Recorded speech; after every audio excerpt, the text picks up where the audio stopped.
start off by using whatever card happens to be on top of the deck, in this case, the Ace of Clubs. Now, level 1 is being able to control just one card.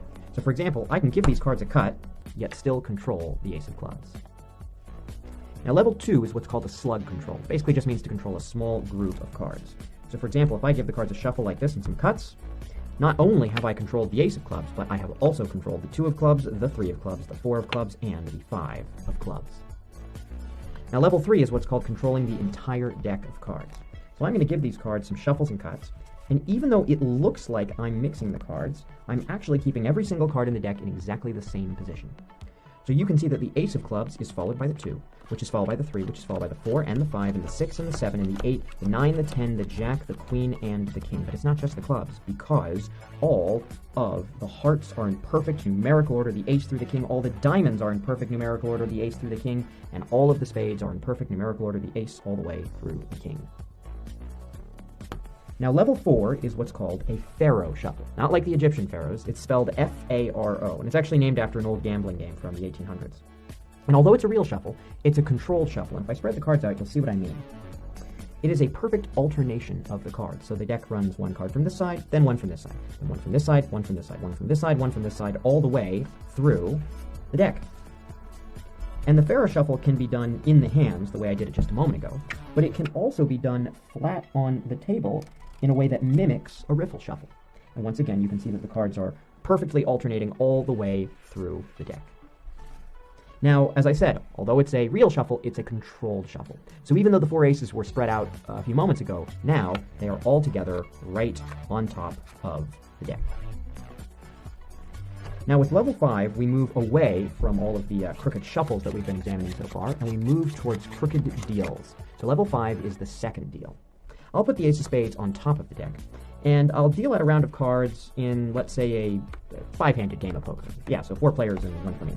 But you'll notice that I've received the Ace of Spades. Now, it's easy to see what's happening if I leave the ace face up. When I deal to the other players, I'm pulling cards from directly underneath the ace. In other words, I'm dealing the second card from the top. Now, level 6 is what's called a bottom deal, where that Ace of Diamonds goes onto the bottom of the deck. Yet I can deal 1 card to each of the other players, and then 1 card to myself off the bottom. You can see the ace is no longer on the bottom of the deck because it's now in my poker hand.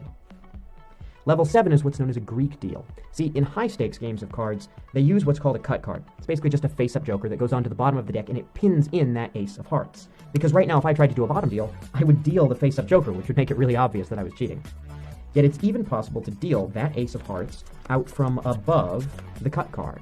You can see that the joker is still there, but the ace is gone because it's now in my poker hand. At level 8, we have what's commonly called the grandfather of all the crooked dealing moves, the legendary center deal, where that Ace of Clubs literally goes into the middle of the pile. Yet I can deal 1 card to each of the other players, and then 1 card to myself directly from the center, the Ace of Clubs. Now with level 9, we move back to crooked shuffling techniques, this time to what's called stacking the deck. Now, in order to demonstrate this, I'm going to leave the 4 aces face up on top of the deck. That'll make this a lot easier to follow. I'm going to give these cards a shuffle, and after I give the cards a shuffle, I'll spread them out so you can see what's happening. So the cards down here are being mixed, but you'll notice that I put exactly 1, 2, 3, 4 cards in between the Ace of Spades and the Ace of Diamonds. And I'm going to do something very similar on the next few shuffles. So on this next shuffle, if I spread the cards out, once again, you'll see the cards near the bottom are being mixed, but I've added another 4 cards, 1, 2, 3, 4, in between the Ace of Diamonds and the Ace of Hearts. Now, on this third shuffle, I have to be very careful, and you'll see what I mean when I spread out the cards.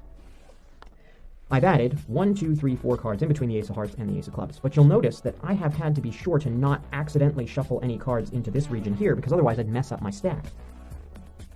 This means that all that's left is to just add 4 cards on top of the Ace of Clubs, and now it's time to deal. Now, because the aces are face up, you'll know that they must be coming off the top of the deck. So on this first round, you'll see that I receive an ace. This hand here is called pocket aces. They say that 3 of a kind is really all you'd ever need to get the money, but just to be sure, I stacked myself all 4 aces. But there's a little problem, which is even if I give myself 4 aces, I'm not going to win any money because none of the other players are going to bet. You'd have to give them really strong hands if you wanted them to bet money. But see, that's the beauty of riffle stacking. because you can control a lot more than just 4 cards. See, that's why I gave this player here the 10 of clubs, and the 10 of hearts, and the 10 of diamonds, and the 10 of spades. I gave this player here the jack of clubs, the jack of hearts, the jack of diamonds, and the jack of spades. This player here got the queen of clubs, the queen of hearts, the queen of diamonds, and the queen of spades. And this player over here got all 4 kings. Now, with level 10, we're not going to introduce any new techniques, but instead we're going to combine all of these techniques into one final demonstration.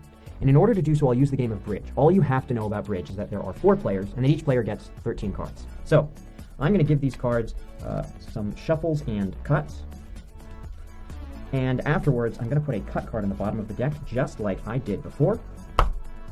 And hopefully, with those stacking shuffles, those false cuts, and some perfect interlaces of cards within those shuffles, and some crooked deals now, I should be able to deal myself the best possible bridge hand, starting with the ace of spades, followed by the 2 of spades, followed by the 3 of spades, followed by the 4 of spades, and the 5 of spades, and the 6 of spades, and the 7 of spades, and the 8 of spades, and the 9 of spades, and the 10 of spades, and the jack of spades, and the queen of spades, and the king of spades. But I would be a poor cheat if I didn't stack some good cards for my friends here. That's why I gave this player here the king of clubs, and the queen of clubs, and the jack of clubs, and the 10 of clubs, and the 9 and the 8, and the 7 and the 6, and the 5, the 4, the 3, the 2, and the ace, all in perfect numerical order. I gave this player over here all 13 diamonds in perfect numerical order, and for my partner sitting right across from me, the second highest ranking suit, the king to ace of hearts. And that's 10 levels of sleight of hand with cards.